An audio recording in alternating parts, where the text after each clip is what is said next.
오늘 하나님께서 우리에게 주시는 말씀은 창세기 1장 1절에서 5절까지의 말씀입니다. 태초에 하나님이 천지를 창조하시니라.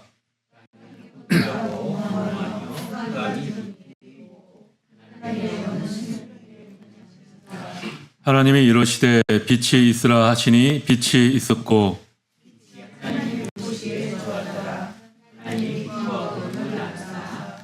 같이 봉독하겠습니다. 하나님이 빛을 낮이라 부르시고 어둠을 밤이라 부르시니라. 저녁이 되고 아침이 되니 이는 첫째 날이라. 아멘. 하나님의 말씀 나누는 시간입니다. 오늘부터 창세기 말씀을 좀 처음부터 살펴보려고 합니다. 작년에 제가 집에서 온라인으로 우리 가족들끼리 예배를 드릴 때 창세기 말씀을 계속 묵상했어요. 그러다가 중간에 멈추게 되었습니다. 모든이 교회에 오너라. 그래서 다시 창세기 말씀을 처음부터 좀 찬찬히 좀 살펴보면 좋겠다라는 그런 생각이 들었습니다. 우리가 매주 고백하는 사도신경의 첫 번째 고백이 뭐였습니까? 나는 전능하신 아버지 하나님 천지의 창조주를 믿습니다. 이것이죠. 창세기 1장 1절의 말씀, 태초에 하나님이 천지를 창조하셨다. 이 말씀에 대한 우리의 신앙 고백입니다. 태초에 하나님이 천지를 창조하셨다. 얼핏 보면 너무 단순하고 명확해 보이죠.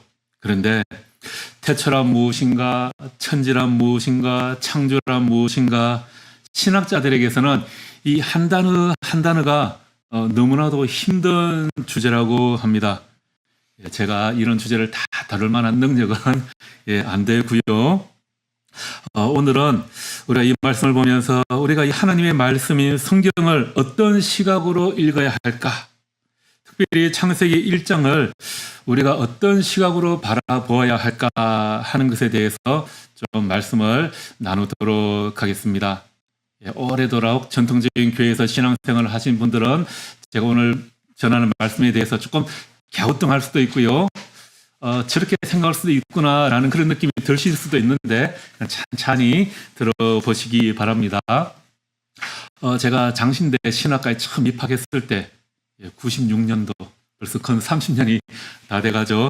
그때 학교에서 신학생들에게 신학만 가르치지 말고 좀 이 자연과학, 인문학에 대해서 가르쳐야 되겠다라고 생각해서 자연과학에 대한 강의를 하나 개설을 했어요. 교양 과목이었는데 그때 강사로 오신 분이 서울대 교수로 있다가 은퇴하신 장로님이셨어요. 자연과학이라는 게 그렇지 않습니까? 물질계에서 일어나는 그 현상을 과학적인 방법으로 분석하는 학문이다 보니까 뭐 우주의 생성과 뭐 빅뱅, 생물의 진화, 다윈 이런 것에 대해서 강의가 쭉 이어졌습니다. 그런데 학생들 중에서 이 진화에 관해서 부정적인 그런 생각을 가지고 있는 학생들이 있는 거예요.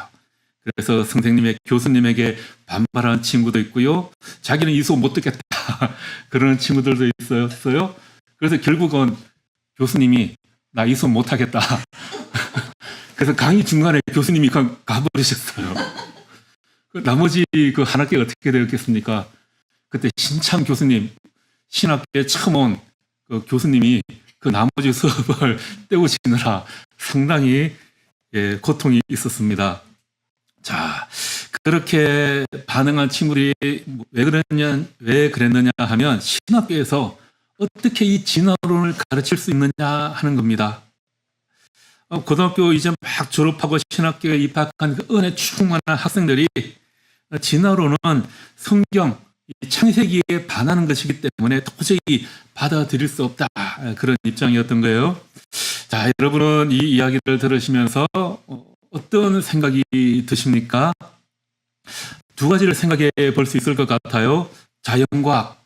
그 중에서도 진화론이라는 학문은 학문적으로는 옳지만 우리의 성경 창세기 1장의 가르침하고는 반대되기 때문에 신학교에서는 가르치지 말아야 하고 교회와 그리스도인이 이 이론에 반대해야 하는 것인가 이런 생각이 드실 수 있겠죠. 또 아니면 이 진화론이라는 학문 자체가 잘못된 이론이기 때문에 가르치지 말아야 한다라는 것인가? 자, 여러분들은 어떻게 생각이 드십니까? 둘 다 좀 모순에 빠지게 되죠. 진화론이 맞기는 하지만 교회 안에서는 가르치면 안 되고 반대해야 한다라고 생각하면 교회 안에서는 이 과학적인 진실을 감추어야 한다. 그런 거짓말을 하는 게 되겠죠. 또 진화론 자체가 잘못되었다라고 우리가 가르쳐야 한다면 그러면 교회는 지금까지 이루어온 모든 그런 과학적인 지식을 다 부정하는 그런 꼴이 될 것 같습니다. 자, 교회 안에서 많은 사람들이 이 진화론, 자연과학에 대해서 거부감을 보이는 이유가 무엇일까요? 바로 오늘 말씀 때문입니다. 태초에 하나님이 천지를 창조하시니라. 또 1장 21절에는 무엇이라고 되어 있습니까? 하나님이 큰 바다 짐승들과 물에서 번성하여 움직이는 모든 생물을 그 종류대로 날개 있는 모든 새를 그 종류대로 창조하시니 하나님이 보시기에 좋았더라. 또 27절에는 하나님이 자기 형상 곧 하나님의 형상대로 사람을 창조하시니 남자와 여자를 창조하시고 이렇게 되어 있습니다. 우리는 온 세상 만물 그 중에서도 특별히 우리는 더욱더 하나님의 창조물이다 하는 거죠. 이 창조라는 단어를 우리가 어떻게 받아들이느냐 그것이 중요합니다. 여기에서 이 창조했다라고 번역하는 히브리어 바라라는 동사는요. 구약 성경에서 주어를 오직 하나님만을 주어로 취하고 있습니다. 그러니까 하나님께서 창조하셨다. 이때만 이 바라라는 동사를 사용하고 있어요. 그리고 어떤 신적인 활동 그것을 나타낼 때 이 바라라는 단어가 사용됩니다. 그러니까 이 바라라는 동사는요. 물리적으로 어떤 것을 만들었다라기보다는 그것에 대한 역할을 부여했다 그런 의미가 더 많이 들어있습니다. 무에서 어떤 물질을 창조했다라는 것을 설명하는 단어라기보다는요. 천지에 존재하는 이 모든 것들에 대해서 하나님께서 어떤 역할과 기능, 질서를 부여함으로써 실제로 그것이 잘 작동하게 했다. 거기에 초점이 맞추어져 있는 거죠. 그러니까 창세기 1장을 우리가 읽으면서 좀 조심해야 될 그런 것들이 있는데요. 그것은 이 본문을 과학적으로 내가 가지고 있는 과학적인 지식과 상식으로 이것이 얼마나 맞느냐 그렇게 따지려고 하는 것, 또 이것을 과학적인 그 방법으로 해석하려고 하는 그런 태도를 가지면 이 1장의 말씀, 2장까지의 말씀을 이해하기가 더 힘들어질 것 같습니다. 창세기를 기록한 이 기자는 하나님이 천지를 창조하는 것을 눈으로 바라보면서 옆에 받아 쓴 것이 아니잖아요. 그러니까 하나님이 말씀으로 천지를 창조하시고 인간을 창조하셨다라는 것은요. 도깨비 방망이를 딱 들고 수리수리 마수리 겁나와라 뚝딱하면 뿅 하고 연기가 터지면서 금과 은이 나오잖아요. 그렇게 하나님께서 우리를 창조했다. 그런 의미는 최소한 아니다라는 겁니다. 창조했다라고 번역되는 이 히브리어 바라를 이렇게 물리적인 제조 과정으로 생각하기 때문에 이런 오해를 우리가 좀 하게 되는 것 같아요. 하나님의 특별한 창조와 자연의 진화, 도저히 만날 수 없는 배타적인 영역인 것 같죠? 그래서 이 창세기 1장과 2장을 과학적으로 해석하려는 사람들이 있죠. 소위 말해서 창조과학이라는 게 있습니다. 이것을 주장하는 사람들은 현대과학이 다 틀렸다. 그렇게 생각을 합니다. 그래서 우주, 생물, 지질학, 지금까지 전 세계 모든 과학자들이 수백 년 동안 쌓아온 그 연구 성취가 다 거짓말이 되는 거예요. 이 사람들의 생각에 따르면. 자, 그렇다면 왜 이런 현상들이 나타날까요? 특히 이런 것들은 한국하고 미국에만 집중되어 있습니다. 이런 한국하고 미국 개신교에만 이런 생각들이 많이 있다고 그래요. 창세기 말씀을 시작하면서 우리가 오늘은 이 성경을 읽는 시각, 또 세상을 바라보는 관점에 대해서 좀 이렇게 나누어 보면 좋겠다라는 생각이 들어서 이 말씀을 전하고 있습니다. 먼저 우리가 생각해야 할 것은 과학과 종교는 자연과 인간의 삶에 대해서 각각 다른 방법으로 설명하고 있다라는 것을 이해를 해야 합니다. 다루는 영역이 다르다는 거죠. 여러분, 과학의 영역은요, 사실적인 지식의 영역이고 종교의 영역은 가치와 의미, 진리에 대한 영역입니다. 과학은 우리가 사는 이 세상의 자연현상을 연구하고 왜 이것이 이렇게 되는가, 그 원리를 발견하고 설명해 줍니다. 그래서 그런 과학적인 지식들이 쌓이면 우리의 생활을 편하게 해주고요, 우리의 건강도 지켜주죠. 식물은 어떻게 자라는지, 저 햇볕이 우리의 삶에 미치는 영향은 무엇인지, 또 제임스 웹 망원경 같은 걸 우주에 쏘아 보내가지고 우주가 얼마나 크고 무한한지, 그런 것들을 발견하고 연구를 합니다. 반면에 종교는 어떻습니까? 윤리와 가치를 가르치고 진리를 추구하는 그런 영역입니다. 그러니까 영역이 서로 다른 거예요. 다른 영역에서 싸울 수가 없는 겁니다. 이렇게 예를 들 수 있을 것 같아요. 화가하고 음악가가 있습니다. 둘 다 미를 추구하는 최고의 전문가들이지 않습니까? 그렇지만 영역이 다르기 때문에 최고의 화가하고 최고의 음악가 누가 더 뛰어나냐, 이렇게 싸울 수가 없는 거지 않습니까? 그런데 과학과 종교의 영역은 막 서로 싸우려고 합니다. 성경은 하나님께서 타락한 세상에서 인간을 어떻게 구원해 나가시는가 하는 그런 구원에 관한 이야기입니다. 그리고 과학은 세상에 돌아간 이 원리를 이해하는 학문입니다. 그러니까 성경은 과학적으로 따지고 분석해야 하는 대상이 아니라 믿음의 눈으로 하나님의 구원의 이야기를 경험하는 그런 책이다라는 거죠. 그런데 이 성경에 나오는 구원의 이야기를 창조과학이라는 이상한 이름을 가지고 창세기 1장과 2장을 과학적으로 설명하려는 그런 사람들이 있습니다. 성경에 나오는 자연현상이 모두 진리이기 때문에 이 과학이 이 성경에 나오는 그 뜻에 맞추어야 한다라고 그렇게 노력하고 설명하려는 그런 사람들입니다. 그러다 보니까 이 과학과 종교 사이에 충돌이 생기게 되는 거죠. 이렇게 성경을 과학적으로 설명하려고 하다 보니까 이상한 그런 예화들을 옛날에 아마 여러분들 많이 들어보셨을 것 같은데요. 여호수아 10장에 보면 그 가나안을 정복했던 이스라엘이 아모리 사람들과 전쟁을 할 때 적을 다 섬멸할 때까지 어떻게 되었습니까? 하나님께서 태양이 지는 것을 멈추고 달이 뜨는 것을 멈췄다. 성경에 기록되어 있죠. 예전에 저도 많이 들었고요.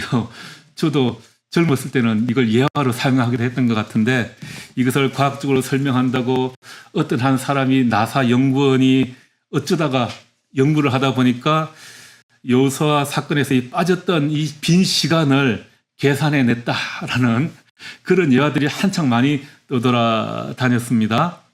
그런데 여러분, 태양이 지는 것이 멈추었다라는 것은 과학적인 사실로 따지면 뭡니까? 지구가 자전하는 것이 멈추었다라는 거죠. 달이 뜨는 것이 멈췄다는 건 뭡니까? 달이 지구를 공전하는 것이 멈췄다라는 거죠. 여러분, 달이 자전하는 것이 멈추면 어떻게 될까요? 여러분, 지구가 지금 어떤 속도로 자전하고 있는지 아십니까? 시속 1670km로 자전하고 있어요. 위도에 따라서 다르기는 하죠.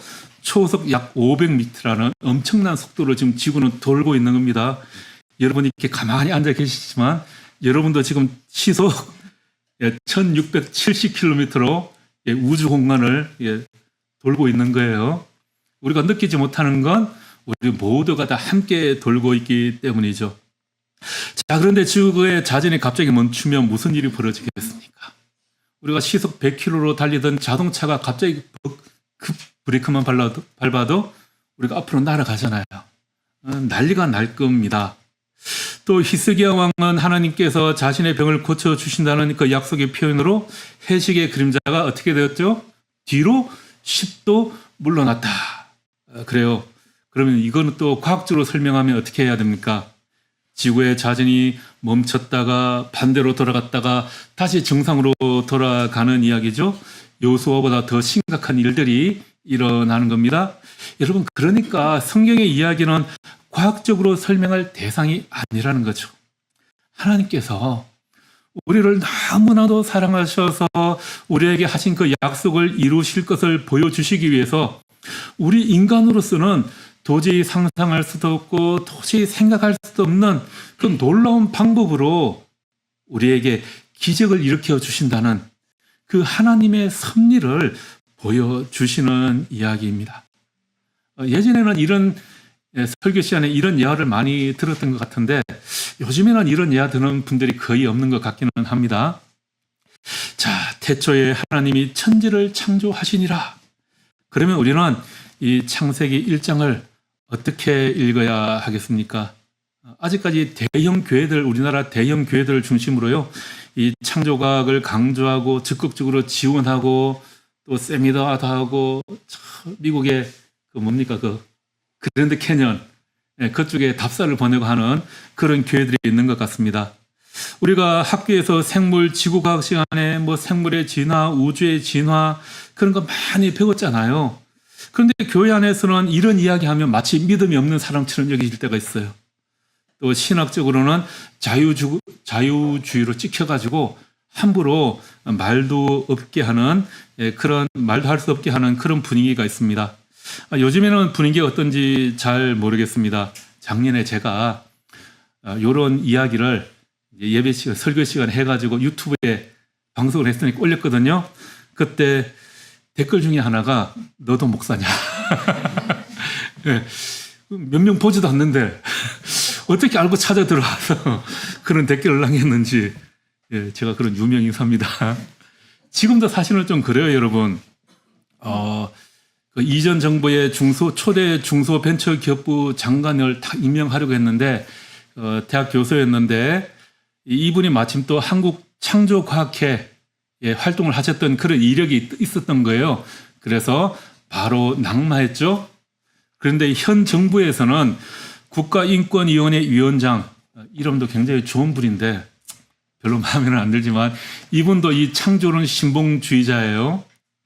그런데 또 지금 인권위원장을 여전히 하고 있습니다. 정부에 따라 좀 다르죠. 그리고 얼마 전에는 이 창조과학을 비판한다고 해서 그 서울신대 교수님이 학교에서 잘리셨어요. 그리고 마치 이단이라도 되는 것처럼 그렇게 해임을 당하셨습니다. 우리가 이런 것들을 바라보면서 과연 우리는 이 일장을 어떻게 바라보아야 할까? 여러분, 하나님께서 천지를 창조하신 그 태초가 과연 언제일까요? 세상의 시작, 우주의 시작이 언제이겠습니까? 뭐 전체 물리학에서는 가장 최근의 연구 결과로 약 138억 년 전에 우주가 창조되었다. 그리고 지구의 나이는 대략 46억 년이다. 이렇게 이야기하죠. 그런데 창조과학을 주장하는 사람들은 하나님이 이 지구를 창세기 1장에 기록된 그 순서 그대로 만들었다고 해석합니다. 이런 문제를 과학적으로 해석하려는 사람들은 또 여러 가지 이론을 만들어냅니다. 여러분들도 아마 지금까지 교회 생활을 하면서 이 창조에 대한 이야기를 교회 안에서 또 유튜브를 통해서 많이 보고 다양한 이야기를 아마도 접하셨을 겁니다. 가장 보수적인 입장을 하나만 말씀드리면요. 지구가 성경에 기록된 순서대로 6,000년에서 10,000년 전에 만들어졌을 거다. 그렇게 생각을 합니다. 그때 만든 지금의 하루 24시간을 기준으로 6일 만에 창조되었다라고 이야기를 해요. 그래서 그 사람들은 과학적인 연구로 반드시 이 사실을 확정해 내야 된다라고 주장을 합니다. 그래서 창세기 1장의 날, 뭐 첫째 날이다, 둘째 날이다 했을 때 이 날, 히브리어로 욤이라고 하죠. 이 욤을 지금 우리가 사용하는 이 하루 24시간이라고 여깁니다. 중세시대에 한 1600년대 제임스 어셔라는 아일랜드의 대주교는 이것을 전제로 가지고요, 성경의 연대를 개선해 봤어요. 여러분, 창세기 5장에 보면 아담의 계보가 나오지 않습니까? 누가 몇 살에 누구를 낳고 몇 살에 죽고 이런 거 쭉 따지고, 또 역대기에 나오는 그 왕들의 역사 쭉 따지고 해가지고 계산을 했어요. 그래서 창조일이 주전 4004년 10월 23일 월요일 오전 9시다. 이렇게 발표를 했습니다. 그리고 몇 년 뒤에 라이프 푸시라는 신학자는 아니야, 오류가 조금 있었어. 정확한 날짜는 기원전 4004년 9월 17일 금요일 아침 9시야. 이렇게 또 주장을 했다고 합니다. 여러분들, 유대인들은 어떻게 생각을 할까요?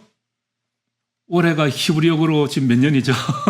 우리 주보에 늘 나가고 있습니다. 늘 주보에 나가고 있는데요. 5785년이라고 우리가 이야기하고 있죠. 천지 창조일을 기원전 3761년 10월 6일로 보고 있다고 합니다. 1178년에 랍비 모세 벤 마이몬이라는 사람에 의해서 이 날짜가 확정되었다라는 건데요. 이것도 역시 그 구약 마소라 본문의 근거에서 역순으로 계산을 해서 나온 날짜라고 합니다. 뭐 어쩌면 이런 것은 우리가 성경에 나오는 것을 가지고 믿음의 고백이라고 그렇게 이해할 수 있을 것 같습니다. 어떻게 우리가 정확하게 그 날짜를 알 수 있겠습니까? 그런데 과학적 창조론자라고 하는 사람들은요, 이상하게도 이 창세기에 나오는 이 창조의 이야기를 신앙이나 믿음의 눈으로 읽기보다는 이 과학적인 눈으로 이 창세기를 바라보려고 합니다. 여러분, 그러면 어떻게 되겠습니까? 이 안에 담겨 있는 그 하나님의 창조의 그 풍부함, 그 영적인 의미는 사라지고 이상한 유사과학으로 하나님의 창조를 자기 생각 안에, 자기 생각 수준으로 그렇게 좁히는 그런 결과가 나오는 거죠. 결국 그들이 생각하는 것은 이 세상의 모든 과학적인 지식과는 또 반대가 되는 겁니다. 그래서 교회 안에서 신앙과 과학이 서로 모순되는 것처럼 보이고요, 서로 다른 영역이 싸우게 되는 거죠. 여기에서 우리가 문제가 되는 것이 바로 읽기의 문제, 세상을 바라보는 시각의 문제인 것 같아요. 우리가 최첨단 과학 시대, 요즘에 AI, 인공지능 시대에 이 영적인 말씀을 어떻게 읽어야 할 것인가? 과학적으로 밝혀진 그 우주의 진화를 우리가 어떻게 읽어야 할 것인가 하는 것입니다. 우주라는 세상을 책에 비유하자면 이렇게 이야기할 수 있을 것 같아요. 지금 이 뒤에 엄청난 책들이, 혹시 이 책 한 권이라도 제대로 다 읽어보신 분 계신가요? 예, 읽고 싶지만 너무 방대해서 읽기가 힘들죠. 자, 만약에 지나가던 개가 우리 이게 예배당에 들어와서 이 책에 코를 갖다 대고 킁킁거리면서 냄새를 맡는다고 생각을 한번 해 보십시오. 이 개의 차원에서 보면 이 놀라운 작품과는 전혀 상관없이 개 나름대로 의미가 있을 거예요. 이 책에서 무슨 냄새가 나는가, 우리 사람은 맡을 수 없는 이 책의 냄새를 통해서 이 책의 의미를 발견하겠죠. 저는 이 책에서 전혀 알 수 없는 그런 측면을 개는 냄새를 통해서 알 수 있는 겁니다. 하지만 개는 이 책의 내용에 대해서는 전혀 이해하는 것이 없습니다. 자, 이번에는 원숭이가 와가지고 이 책을 한번 딱 펼쳐본다고 한번 생각을 해보십시오. 원숭이는 책을 꺼내가지고 막 펼쳐볼 수는 있을 것 같아요. 그죠? 딱 보면 원숭이의 시력이 어떻게 되는지는 잘 모르겠지만 흰 바탕에 뭐 검정점 같은 것들이 찍혀 있는 그 무엇인가는 아마 원숭이는 볼 수 있을 겁니다. 자, 이때 원숭이가 그 책을 그렇게 바라본다고 해서 그것이 잘못된 건 아니죠. 하지만 그 책에 있는 내용을 원숭이는 제대로 이해하지는 못합니다. 자, 이번에는 뭐 하유일이나 한이, 하라 같은 애기들이 이 책을 읽는다라고 한번 생각을 해 보십시오. 아마 책에 있는 글씨를 한자 한자 읽을 수는 있을 겁니다. 뭐 개나 원숭이가 알지 못했던 내용으로 파악을 할 수 있겠죠. 글자는 읽을 수 있지만 이 안에 있는 내용을 제대로 이해할 수는 없습니다. 자, 이제 좀 더 나이가 들어서 이 책을 읽는다라고 생각을 해보십시오. 우리 수화 정도 되면 이 책을 읽고 독후감 정도, 줄거리 정도는 파악을 할 수가 있겠죠. 그러나 이 책에 담겨 있는 그 심오한 예술성, 인간의 고뇌, 이 본성을 깨닫기는 조금 힘들 것 같아요. 그렇다고 그렇게 읽는 것이 또 틀린 것은 아니죠. 이제 나이가 들어서 공부를 많이 하고 나서 이 책들을 다시 읽으면 아마 이 책 안에 담겨 있는 더 깊은 내용들을 알게 될 것입니다. 그리고 그 이전보다 더 많은 것을 깨닫게 되겠죠. 우리가 우주를 바라보고 세상을 바라보고 이해하는 방법들도 비슷한 것 같습니다. 자연과학의 특정한 차원에서 특정한 방법으로 아무리 정확하게 우주를 읽고 우리 인간의 신체를 이해한다 하더라도 거기에는 여전히 과학적으로 알지 못하는 무엇인가가 남아 있습니다. 지금도 제임스 웹 우주망원경이 우주에 나가서 그동안 우리가 알지 못했던 그 우주의 신비한 비밀을 많이 우리에게 알려주고 있어요. 하지만 여전히 우주에는 알지 못하는 더 많은 신비로운 것들이 남아 있습니다. 마찬가지로 종교도 과학이 찾아내지 못한 차원에서 그 우주의 신비를 알 수가 있는 거죠. 자연과학은 우주가 우연히 생겼고 진화한 결과가 지금의 모습이라고 하지만 또 아무런 의미나 목적 없이 시작되었다고 하지만 우리는 어떻게 바라봅니까? 우리는 하나님의 말씀을 통해서 그곳에 우주의 창조 목적을 발견하고 하나님께서 이 우주와 우리를 창조한 의미를 찾아낼 수가 있는 것이죠. 하나님의 영광을 드러내기 위해서 하나님께서 이 우주를 창조하시고 또 우리 인간을 만드시고 우리가 그 하나님의 영광을 알기를 원하십니다. 세상 과학으로는 알 수 없는 그 영적인 의미들을 우리는 말씀을 통해서 발견하게 되는 겁니다. 그래서 우주를 더 깊게 더 여러 가지 방법으로 이해하려고 노력하면 우리의 신앙이 더 풍성해질 수 있습니다. 여러분, 저 무한한 우주를 한번 상상해 보십시오. 그러면 우리의 신앙이 그 무한한 하나님에 대한 경외감이 더 커질 수 있지 않겠습니까? 그런데 종교적 문자주의, 우주적 문자주의에 사로잡히면요, 상대방을 이해하려고 하지 않고 서로 싸우게 되는 것 같습니다. 태초에 하나님이 천지를 창조하시니라. 이 창세기 1장 1절 말씀을 여러분 이번 한 주간 동안 한번 깊이 묵상해 보시기 바랍니다. 그러면 더 깊은 하나님의 진리를 우리가 깨달을 수 있게 됩니다. 먼저 우리는 이 1장 1절의 말씀에서요, 하나님은 우주가 탄생하기 전에 존재하셨다라는 것을 우리가 깨닫게 됩니다. 태초에 하나님이 계셨고 그분이 만물을 창조하셨습니다. 우리는 창세기 1장 1절 말씀에서 그 사실을 깨닫게 되는 것입니다. 여러분, 제가 지난 한 4주 동안 계속해서 말씀드렸지만 우리가 어디에서 나왔는가? 그것을 아는 것, 우리는 하나님에게서 나왔다는 것을 인정하는 것이 우리 믿음의 시작입니다. 그리고 두 번째로 우리가 또 깨닫게 되는 것은요, 우주에는 시작이 있고 지금도 창조의 역사는 계속해서 진행되고 있다는 것입니다. 태초의 창조로 1장 1절 말씀처럼 태초에 하나님이 창조하셨다, 이것으로 이 우주 만물의 모든 것의 창조가 끝난 것이 아니라 완성된 것이 아니라 지금도 계속해서 창조의 과정이 이어지고 있고요, 완성을 향해 가고 있다는 것입니다. 그리고 그 가운데 하나님께서 지금도 함께 하십니다. 2절 말씀에 무엇이라고 되어 있습니까? 땅이 혼돈하고 공허하며 흑암이 깊음이에 있고 하나님의 영은 수면 위에 운행하시니라. 이 무질서한 세상 가운데 하나님께서 함께 하시면서 우리를 완성된 모습으로 만들어 가고 있는 거죠. 천체 과학자들은 우주가 지금도 계속해서 더 팽창하고 있다고 합니다. 그러니까 우주는 태초에 창조된 모습 그대로 있는 것이 아니라 지금도 계속해서 만들어지고 있는 것이죠. 여러분, 우리의 모습 역시 창조의 완성이 아니라 여전히 더 그 완성을 향해 나아가고 있는 것입니다. 세 번째로 우리가 또 깨달을 수 있는 것은요, 하나님은 우주의 모든 것을 친히 만드셨다라는 것입니다. 하나님을 믿지 않는 사람들이 가르치듯이 우주는 비인격적인 물리적인 힘에 의해서 우연히 생겨난 것이 아니라는 거죠.